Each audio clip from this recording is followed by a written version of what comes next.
A Netflix tem nas mãos um excelente universo, mas será que dessa vez ela conseguiu lidar bem com The Witcher? The Witcher, a lenda do lobo, acompanha um bruxo chamado Vesemir. Isso um pouco antes do Geralt aparecer naquele contexto, né? Ele, inclusive, é o mestre do Geralt. E nesse momento ele vai ter que lidar com um cenário bem complicado ali de embate político e também do embate contra forças maiores ainda do que só a política. Antes de prosseguir, deixa eu te fazer um pedido bem rápido. Dá uma olhada aqui no meu clube de membros. Seria muito massa você poder me ajudar com R$ 2,99 ou R$ 4,99 por mês, principalmente agora que eu deixei toda a minha vida de carreira de TI e vivo 100% focado aqui para o canal. É aqui no botãozinho de seja membro, clicou, tem lá os dois planos. Prosseguindo. O primeiro destaque do projeto é o estúdio Mir, que ele tá à frente aí dessa animação. O estúdio sul-coreano já tinha mandado muito bem com a animação A Lenda de Korra, principalmente ao lidar bem com a sensação de velocidade durante as lutas, coisa que reaparece aqui no The Witch. E isso eleva muito o nível técnico da animação. As cenas são excelentes de serem contempladas. Se você ficar só olhando, já basta. Principalmente as cenas do terceiro ato, que é quando a animação cresce de verdade. E aqui vem um ponto de atenção. Existem dois momentos bem distintos dentro do mesmo filme, né?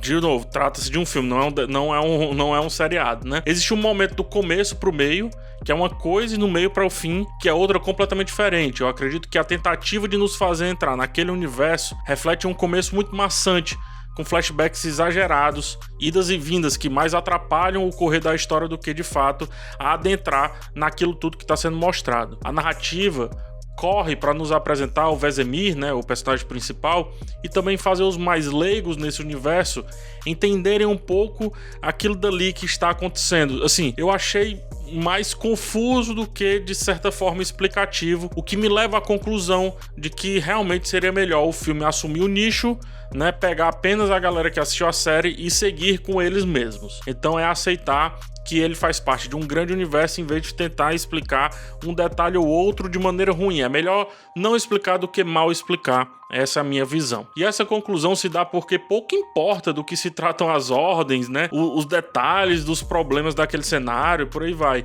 Existe uma história tão boa da relação do Vesemir com a sua amiga de infância que isso meio que preenche a tela como um todo.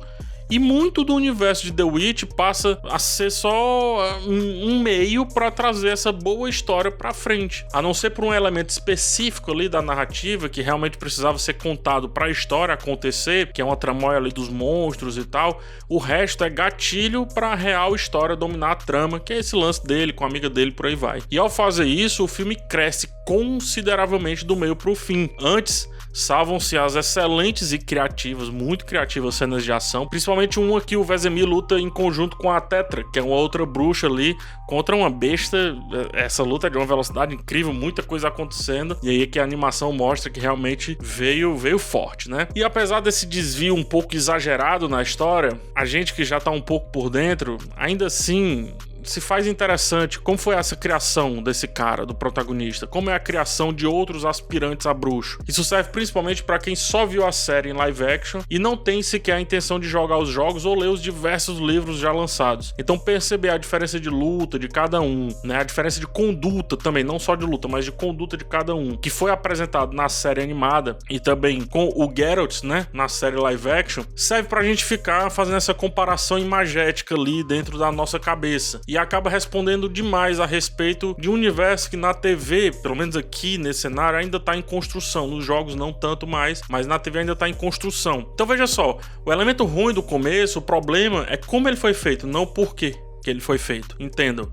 Se for para ser feito de qualquer jeito, é melhor não fazer, como eu já disse. Porém, até mesmo esses lampejos serve pra gente entender um pouquinho mais o Geralt, serve pra gente entender um pouquinho mais o Vesemir, serve pra gente entender um pouquinho ali do universo, só que são favas, né? É repeteco pra quem já tá por dentro de tudo ali. Por fim, o destaque fica com a narrativa muito inventiva ao retirar um elemento pouco explicado na trama e fazê-lo ter ou ser, na verdade, a grande solução para o excelente final. A forma como lida com poder, magia e a falta de inteligência dos emocionados demonstre muito porque que os bruxos precisam ser senhores de si. E mais do que isso, incorruptíveis com relação aos sentimentos mais simples de um ser humano comum. E isso é a parte fundamental desse filme pra mim. A gente entender por que que os bruxos precisam ser daquele jeito dali, sabe? Quase sem sentimentos. A virada da história, ela é um belíssimo desfecho de uma animação muito bonita, dona de ritmo, em grande parte bem assertivo e com bons personagens que pedem um pouco mais ali da apreciação em histórias futuras aí que possam vir. Além de ser um belíssimo abre-alas aí para a jornada do jovem Geralt, que a gente já conhece muito bem. Para quem não sabe, alguns livros de The Witcher, eles são contos, né? E esse filme ele se encaixa perfeitamente como um conto muito grande de um desses livros. Desses que vão se mostrando certos detalhes que parecem fazer sentido só com outra história, mas que mesmo assim vão sendo jogados. Sendo assim, eu espero de verdade que essa não seja uma animação solta desse universo que, pensando bem, cara, talvez mereça mais atenção ser feito nesse estilo, ou seja, em animação, né? Nesse estilo de contar histórias, do que de fato em uma série live action que não consegue construir um visual tão atrativo quanto The Witcher, A Lenda do Lobo, conseguiu. Obrigado por chegar até o final. Verifique se você está inscrito. Peço também um like para ajudar na divulgação e finalmente uma olhada no botão de Seja Membro. Lá tem 2 planos com preços bem baixos, mas que influenciam bastante para que eu continue esse trabalho. Um forte abraço em vocês, até o próximo vídeo e tchau.